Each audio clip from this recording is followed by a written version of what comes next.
Welcome to the DFS build. I'm Kevin Roberts. This is the NBA edition for DraftKings, the 8-game slate on Wednesday, February 6th. No Taylor Smith today. Doing this a little bit earlier than I usually do, just because that's what fits best for my schedule. It is a big slate. I'll try to cut it under 30 minutes here for the full breakdown. But the goal here is to point you to the best plays to help you with your lineup process and your build process. Whether you're playing single entry like me or whether you're max entering, 20, 150 lineup contest. Either way, hopefully this helps you out. If it does, please give this video a like and also consider subscribing to our channel, The DFS Build. Helps you get alerted to new videos and helps us know that we're doing a good job. This video is sponsored by DFS Hero. You can see right here all the ownership and projections and all the different data that it's going to be used for this video is coming from DFS Hero. Lineup optimizer tool, really nice tool. And right now you can get a nice discount, 15% off, by hitting our link at the bottom in the video description below. And it can help you possibly get a takedown tonight. All right, so let's dive right into it. First game of the slate, we got the Magic on the road against the Wizards. This game does have a decent 224.5 total, which is pretty good relative to the slate. News-wise, obviously, bear in mind there could be a lot of news that trickles in between now and lock. I mean, I've done these videos early in the day, and then literally after I post it, Giannis or some massive name gets ruled out. That's just the way it goes. So I'm going to try to give you my insight as far as any guys that are questionable, like which way I'd lean. But obviously, if a guy that I don't touch on randomly gets ruled out, like for instance, if DeJounte Murray gets ruled out, that is unforeseen. He's not on the injury report. Nobody really expects that to happen. But if he were out, obviously the Hawks guys would look really good. So that's just kind of something you'll have to adapt to on the fly if that's the case. Anyway, so starting here, Orlando against the Wizards. Magic look good in a vacuum. The Wizards are a great matchup. Unfortunately, this game is a 7-point spread, so there's blowout potential. I'm a little surprised that it's this tight, to be honest, because the Wizards are not good, and the Magic have actually morphed into a pretty good team this year. The Magic can slow down the pace, and they play very good defense. So I'd be leaning mostly on the Magic side here if I did get exposure to this game. It starts up top with Paolo Banchero with a 43-point projection and a decent 20% boom rating. He and none of these Magic guys are going to be owned. They are in a really nice spot. So if this game does stay close, the Magic guys do look okay. Banchero looks the best. He projects the best. He's probably the guy that I would gravitate towards first. He does have the best matchup on the board. The Wizards are 30th against forwards, so there's going to be little resistance here. He's faced them 3 times, averaged 38 fantasy points, so just decent, but obviously some of that can be a product of games getting out of hand. Franz Wagner at 7.4 is totally fine. I prefer Banchero. Franz is cheaper. Banchero just looks like the better play with higher ceiling, better floor. And then everybody else is kind of just there. I think, guys like Wendell Carter, Jalen Suggs, Cole Anthony, they're all just okay. But and with Gary Harris and Jonathan Isaac out, I think that helps them a little bit. But the Magic do run a deeper rotation, so I just don't think the value plays really stand out for me. So it's mostly just Banchero and Franz for me today. I think if you had to have a third play, if you're trying to get some value out of the Magic, I would probably look at Wendell Carter. He has played 29 and 31 minutes in his last 2 games, and the Wizards are obviously a very, very nice matchup down low. All right, over on the Washington side we go. Let's click this so we can look at their projections. Leading the way is Kyle Kuzma with a 38-point projection, but he's not really the one that pops. The one that does is Denny Avdia, who's coming in with 10% ownership. That's the highest owned Wizards player on the board, and that is probably somewhat because he's cheaper than Kuz, and also because Marvin Bagley is out. So Marvin Bagley being out is pretty big. We don't really know what that's going to mean. I would check the lineups before we commit to anything, but that could mean Rashawn Holmes starts. And if he does at 3.8K, he would be viable. His projection is approaching 20 fantasy points. He's not carrying any ownership, but I mean, that's really cheap. There are other really good cheap plays on this slate, and the Magic are a bad matchup. But anytime you can get a sub 4K starter, regardless of matchup, we have to consider them, and he's going to be very much in our player pool. So I'm not running to play Rashawn Holmes. I'm not racing there, but I think he's somebody worth mentioning for sure. Not really looking to get to the Wizards. It's just not a good spot. but they're decently priced. Tyus Jones has been doing well. He projects decently, 6.3K. I don't mind if I land on Tyus Jones. I just don't think he's going to be a priority here. The Wizards could also always go small. Bilal Coulibaly is a little bit interesting at 4.4K just because he had 33 minutes last game, and I think the absence of a viable big like Bagley is going to potentially encourage them to go a little smaller and just open up minutes for some of these other guys. And obviously, if there is a blowout, Coulibaly and maybe Corey Kispert down here at 4.5K, they could also be potentially blowout proof, so to speak, and be viable. That said, not really racing to get to Wizards tonight. Next game up, we got the Cavs in Atlanta. The Hawks are 2-point favorites, which makes sense since Donovan Mitchell remains out. Let's check the status here. Evan Mobley is doubtful. He left the last game injured. That was last night. And Max Strus missed Tuesday's game. I do not see an official status for him. He had a right knee strain, so it's entirely possible that he could be out again. If that is the case, we could be finding some decent value here in Cleveland. Obviously, the Hawks are a smash spot. They play fast. They don't defend. But with Spida out and Mobley doubtful, Darius Garland pops the most for me. Here, let me click on the right thing if I can. Yeah, he comes in with just right behind Jared Allen with the second best projection for the Cavs. So he looks awesome. He's a 29% boom rating. He is going to carry ownership. I don't really care. If you look at point guards on this slate and you're factoring in price, matchup, projection, ceiling, I think Garland's probably the best point guard play of the slate. I don't think many people are going to really argue with that too much. If Evan Mobley is officially out, Jared Allen looks awesome at 7.3K. He's got the best projection for the Cavs, 33% boom rating. The Hawks are a great matchup. So there's nothing to shy away from Allen there. I think the interesting thing would be Strus, just because if Strus is out again, that probably solidifies Sam Merrill for me. Merrill started last game. He was a bust. We really liked him as a good chalky play. It did not work out, to say the least. He only had 15 fantasy points. And basically, unless you had Şengün last night, who we did like. We liked Şengün. We touted him a bit. But if you did not have Şengün, you were in big trouble with Sam Merrill. But I don't mind going back to the well again. It's a really good matchup. His salary is up to 4.8K. Might keep his ownership down. But I do need Strus to be out to keep me on Merrill completely, because we still have Isaac Okoro and Karis LeVert in there. So yeah, Strus coming back in would complicate matters just a little bit for me. And then the other guy we should mention is Dean Wade, who went just absolutely crazy in the fourth quarter against the Celtics last night, which is funny because he ended with 23 actual points, and he had 20 real points in the fourth quarter alone to fuel that crazy comeback for Cleveland. But if Evan Mobley's out, I mean, Dean Wade has a path to a starting spot in 30-plus minutes here. He is not historically a great fantasy points per minute guy. He's at 0.72 on the season. Not great, but he's 3.2K. He's facing the Hawks, and he would have a role. So it's going to be tough to actually fade Wade and feel really good about it. His ownership is absurd. It's coming in at 39.98% at DFS Hero. So he's shaping up as uber chalk on this slate. And obviously the Cavs, if Strus is not there, they're going to be pretty shorthanded. So you can argue, especially in this matchup, playing a lot of Cavs. So no matter what happens with Strus, I love Garland. I love Allen. I think you can still play LeVert.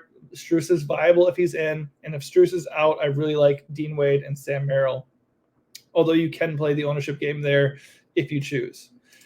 On the other side are the Hawks. DeJounte Murray is totally fine. His price hasn't moved that much since the last couple slates, 9.5K. He went off for 50 fantasy points last time out. I mean, that's just who he is now with Trae Young not there. DeJounte's soaking up a ton of usage, and he's a fine play. His price is just where it should be.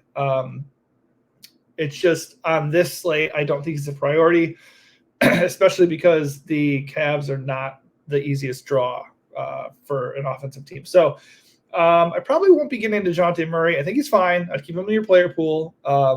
But if I was doing single entry, not really going there, and I would be, not very exposed to him. He's coming in at 3% owned, so he's a good tournament play, I think, but just not a priority. I think Bogdanovich looks fine at 6.5K. Jalen Johnson looks decent at 7.9K. The minutes have been a little bit wonky for Clint Capella, so I'm not really there, but at 5.7K, there are worse value plays to be had. Next up, we have the Grizzlies at Philly taking on the 76ers. There's definitely some news to monitor for this one. On the Memphis side, Jaren Jackson Jr. is questionable. He's been missing games, so obviously if he's back, that changes things. Zaire Williams and Scottie Pippen remain out, and all the usual suspects like Desmond Bane, Marcus Smart, Ja Morant, those guys aren't playing, obviously. So it's just a bit of a mess with Memphis right now. Like Luke Kennard went off in his last game, but he only played 27 minutes. And the only guys we can really trust as far as minutes at the moment, especially with John Conchar back, figure to be Vince Williams, Santi Aldama, and Jaren Jackson Jr. if he plays. Excuse me. So those are the guys I'll be looking at. I think Vince Williams, he's always a guy with a pretty good floor, but at 7K, I think he's a little bit priced out for me just because of lack of a ceiling. I think if JJJ plays at 7.8, he's a pretty good play. And if he doesn't play, Aldama at 5.9 looks pretty good too. On the Philly side, they're a bit interesting to monitor just because Tyrese Maxey missed the last game with a concussion. It's possible he misses this one too. It's unknown if that's the case yet. I mean, I don't really want to play Philly players against Memphis because Memphis typically plays decent defense and they play slow. So if Maxey's out, Sixers look appealing because of value and usage. Kyle Lowry, Kelly Oubre, Buddy Hield, those guys all look pretty good. Tobias Harris, even at 7.8K, looks solid. And then if Maxey's out, we can look at Cam Payne at 4.1K. I mean, Payne played 23 minutes, had 23 fantasy points yesterday. So if Maxey is out again, I think at 4.1, that's a totally viable punt. All right, next game, Clippers and Rockets in Houston. Let's see here for the Clippers. Russell Westbrook is out. I think that for the most part, that just solidifies guys like Norm Powell and Terrence Mann. I think they're totally fine value plays, not priorities for me personally, but there's nothing wrong with them. Zubac at 5.5K is decent value. He hasn't really crushed in this matchup or anything, and he's kind of had his minutes go all over the place because he's been hurt. But I think you could do worse. I think it's fine.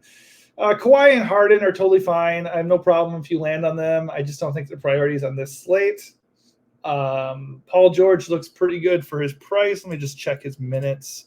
They've been pretty good lately, 36 and 34 in his last two games. They had a blowout against the Wizards. The games before that, 37 and 36. So, I mean, man, I cannot get rid of that scratchy throat today.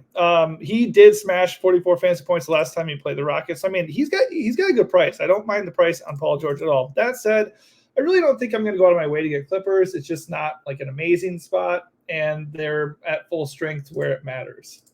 On the Rockets side, Şengün got like 88. How many points did he get? It was ridiculous. 83 fantasy points last night, 45 real points. He just ate Wemby's lunch, 19 for 32 from the field, and even got 16 rebounds and 5 steals. Just an absurd outing. And I liked Şengün from the jump when I looked at the slate yesterday. He was 8.2K against the Spurs, way too cheap. And his price went down. So there's nothing wrong with going and chasing Şengün at 8K flat.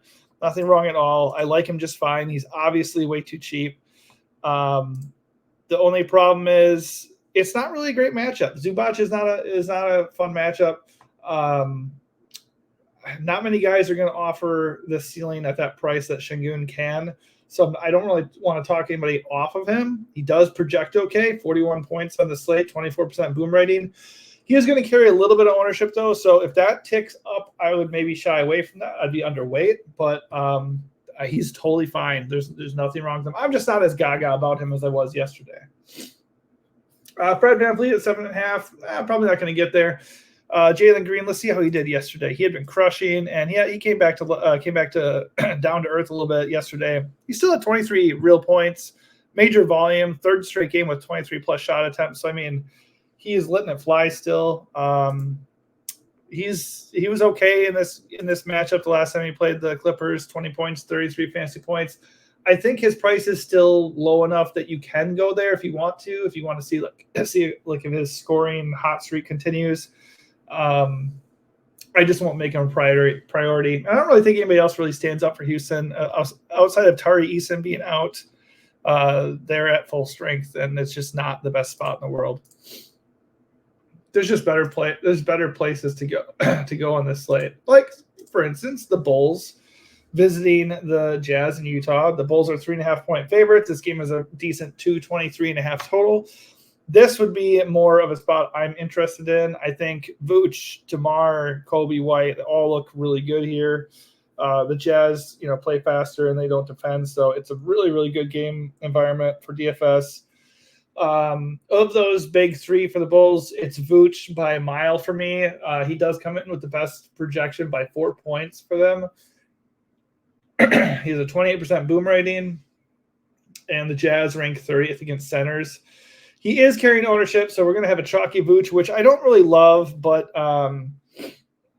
he's still a really good play, so I don't know if I really care. I will say if people are kind of buying into the narrative, like I was kind of saying, that like Şengün is chasey or not in a good spot, I mean, I was thinking it'd be the other way around. Now that I'm looking at ownership, maybe we need to go the other way. Maybe we need to go underweight on a guy, even though he's in a smash spot, and go with somebody like Şengün, who projects similarly and would be about half the ownership. So that is interesting. Although this could be a case of, don't get too cute, and it's just a really, really good spot. Really good spot for Vooch. Let's see, Torrey Craig is doubtful, so he is probably going to remain out. That solidifies the minutes for Alex Caruso and Ayo Dosunmu. I love Ayo again at 6K flat. He's just getting crazy minutes. Projects decently here. He's going to carry some ownership. I don't think he's an absolute must, but he's pretty close to a core play for me just because I think the price is still good, and minutes are currency in DFS, and also the Jazz are just such a good spot. I like getting more than one body here with the Bulls if I'm to target the Jazz. I don't really see anybody else that I really love here. You can go to DeMar and Kobe. They're going to be lower owned than Vooch, so for tournaments, there's definitely that. On the Jazz side, the Jazz do not look quite as appealing as they did the other day. Let's see, who were they playing the other day when they looked? Yeah, the Wizards. So that's why you can play the Magic. Whenever somebody plays the Wizards, they are quite viable. They still are very much in play. It's not like the Bulls are some defensive stalwart. Lauri Markkanen remains out. Taylor Hendricks is out. Walker Kessler is out.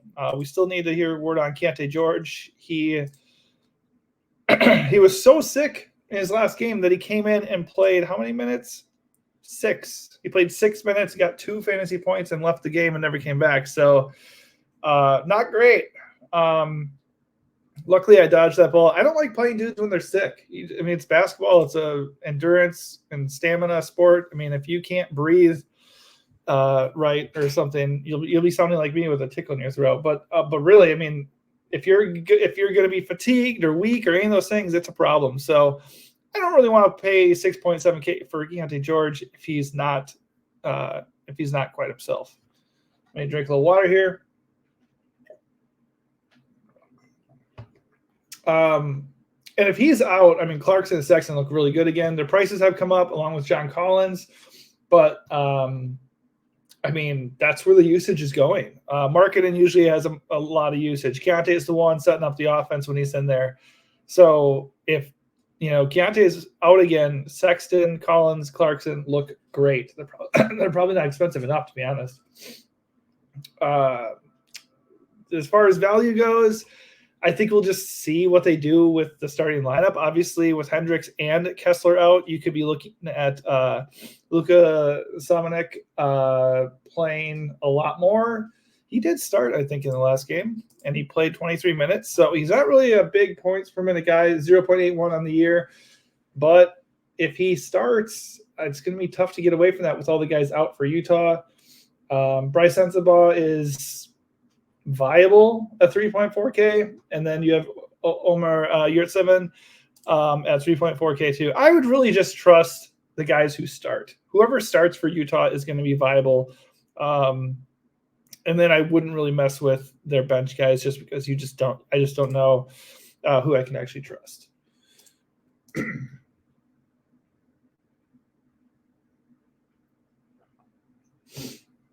My voice is deceiving me today. Usually I can bounce it off of Taylor a little bit, but I'm still getting over a cold too, so it's a double whammy. All right, moving on here. We got the Bucks and Warriors. This game could be a little bit misleading just because the Bucks have been playing pretty good defense lately. And the Warriors have been playing better as of late too. I think the big news is obviously Giannis.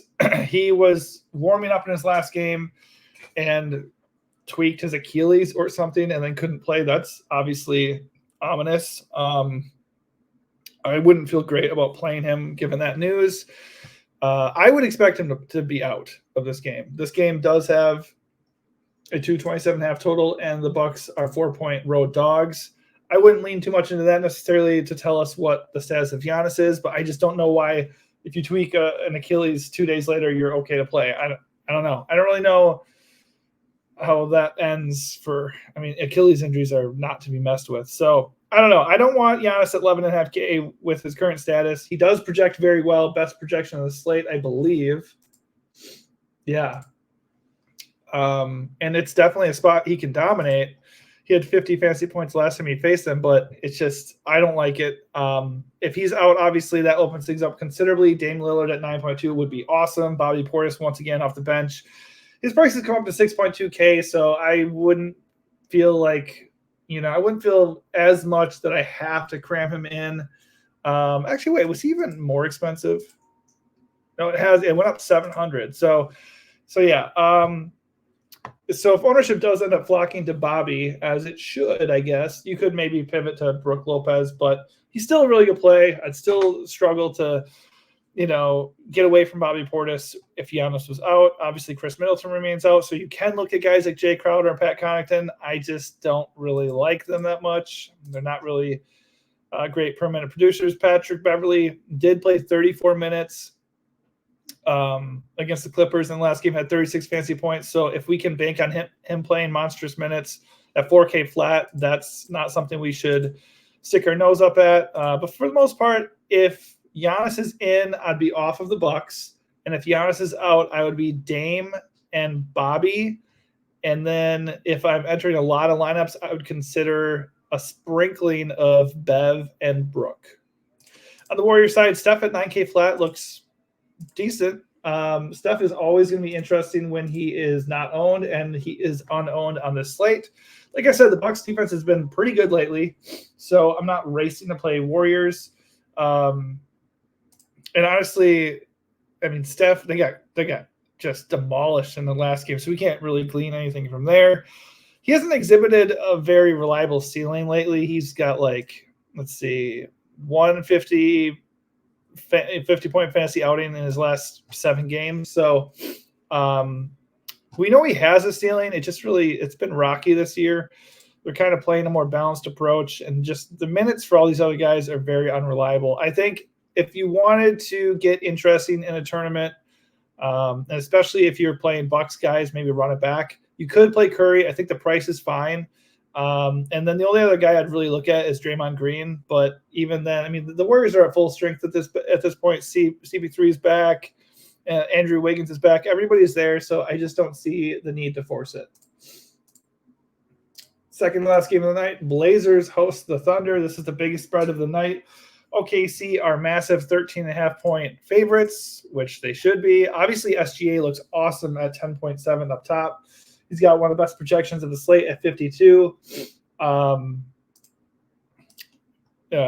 3 games against the Blazers, he's averaging almost 50 fantasy points. So we know this is a good spot for SGA. The only problem is this is very, very likely to be a blowout. So I personally don't want to pay a premium for SGA playing 3 quarters. I don't really see anybody else that I love here. Chet at 7.6 is fine. I think the one OKC guy that I would gravitate towards would be probably Jalen Williams. I think 7K, that's a pretty good price. He's been really good lately. His last game he wasn't good, but he's been good overall. In 2 games against Portland, 37 fantasy points per game. So I think he'd be the one. It's a very likely blowout in my opinion. I just don't think I need to get to OKC guys. Anthony Simons has been balling out. 45 and 43 minutes his last 2 games. 49 and 63 fantasy points. The problem is those games were close, and I don't really think this game is going to be close. I think Simons obviously could still crush because Scoot Henderson and Malcolm Brogdon are out. So Portland's just grinding him into the ground. So you can go that route if you want to. But, he's carrying ownership. His prices come up. OKC is not an easy matchup, and there's blowout risk. To me, that's an easy fade.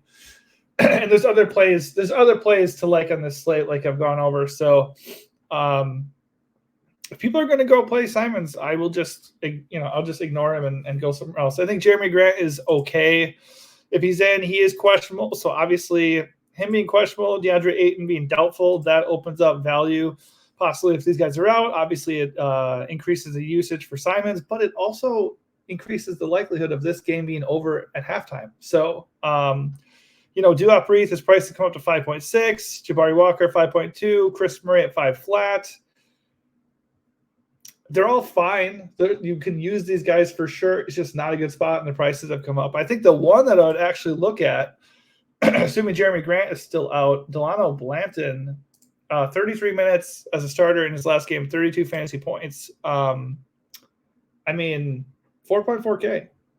They're probably going to get their asses kicked, but no Brogdon, no Scoot. Even Kamara is questionable. If all these guys are out, they're just going to have a very thin roster. So I would just kind of roll with the guys that aren't going to be owned and or aren't going to cost me a lot of money. So I don't think I'd want to pay 8.2K for Simons. And I might want to ignore Duop Reith at 5.6, but Banton and maybe even Ashton Hagens at 4.3 could be, interesting punts. All right, last game of the night. And my throat is thankful for that. Kings and Lakers, this is the game of the night. This has a 2-point spread and 238.5 total. So if it stays close, this is a game to stack. And rightfully so. You got Sabonis up top for the Kings. And even De'Aaron Fox at 8.6K. Those guys look awesome. The Kings are at full strength. Malik Monk's price is 6.5K. It's a little bit too steep for me. I don't want to go there. I don't see anybody else for Sacramento that pops except for Keegan Murray. 5.8K is a really good price for a guy who's playing, 35 to 40 minutes every single night. And in 2 games against Lakers, he's averaged 32 fantasy points. So I really like Sabonis and Fox and Murray. Those are the 3 guys for the Kings I'd probably target. And I think Fox might be the guy I like the most. He is, he's behind Sabonis quite a bit in terms of projection, but he does come in with a 44-point projection and a 25% boom rating. He looks really good, and he's absolutely crushed the Lakers with 53 fantasy points across 2 meetings this year. So I like him a lot. He has 11% ownership right now. That feels, not that bad. I think we can play Fox pretty comfortably. No qualms with Sabonis whatsoever. He's just expensive, and I don't know if I need to pay up for a true stud on this slate. Last team of the night are the Lakers, Anthony Davis and LeBron James. Let's see, Anthony Davis he's probable, so he's in. LeBron James keeps being questionable, so who knows? But I love LeBron James on this slate. He's projecting for 50 fantasy points. I think if you need a stud, you need studs, obviously. But there is no Luka or Jokic. I don't have any faith in Giannis on this slate. And I don't really want to play SGA in what should be a blowout. So I personally am looking at the Kings versus Lakers game. And that means I'm looking at Sabonis, Fox, Brow, and LeBron James. I'm just going to take the guys who offer the most bang for their buck, and that's going to be LeBron and Fox for me. I think you definitely play Anthony Davis. 25% boom rating. He has 3 points better projection than LeBron. He's got the better matchup by the numbers. But LeBron in 2 games has averaged 64 fantasy points against the Kings. So this is a very, very good matchup for him. He's cheaper. He projects very close to what Anthony Davis does. He also has a 24% boom rating. I just don't see any reason to not use LeBron as like my number 1 stud on this slate. So that's my approach there. A few things do need to still trickle out. I think obviously getting the concrete news on Giannis is important. And then I would like to hear if Max Strus is out, and just obviously any other random news that we may or may not be privy to at the current time. Let's see if I refresh the news. Oh, Keontae George is now ruled out. Kyle Lowry is also out, and Max Strus is out. So glad I didn't end the video without checking that. So obviously, with Evan Mobley is out, Tyrese Maxey is out. Okay, this is all good. glad I checked at the last second. Okay, so Cameron Payne looks like a core play at 4.1K. Lock in Cameron Payne. With Max Strus and Evan Mobley out, I mean, fuck it. Let's play Dean Wade and Sam Merrill. And I still like Darius Garland. Lock in Darius Garland. I mean, this might lead to chalkiness, and you'll want to play with your lineup tools a little bit to figure that out. But all these guys look really, really good now. I still think closing with like LeBron versus Fox looks really good, especially if ownership's going to gravitate towards Giannis if he's in, or towards SGA, which I would imagine the ownership goes up for those guys. And then obviously if Giannis is out, I think maybe Dame over Fox makes sense. But Fox instead of Dame, Fox's ownership would come down even more if Dame becomes a priority on the slate for sure. So anyways, that's how I'm going to approach it. Those are the plays I like the most. Real quick before we close, let's look at boom rating. Jared Allen leads the way at 33%. I think he's a really good play. I don't know for sure if he's going to be a priority for me just because I really want to get LeBron in here tonight. But at 7.3, he's very hard to get away from. As far as chalky guys that I might want to get off of, not going to fade campaign. I'm probably going to eat the chalk on Dean Wade too. I mean, there is merit in fading Dean Wade chalk, 100%. But I don't think you need to. I think with these guys now locked in, I don't think you absolutely need the Utah cheap chalk. And I don't know if I'm going to go chasing the Jazz. John Collins are at 7.1. But those guys are all still in play, like I was saying. All right, that's going to do for me. I feel like my cold is coming out and even thicker as I go here, so I don't want to go any longer. Hopefully I helped you out a little bit with your process. If I did, please give this video a like and also consider subscribing to our channel. Thanks and good luck.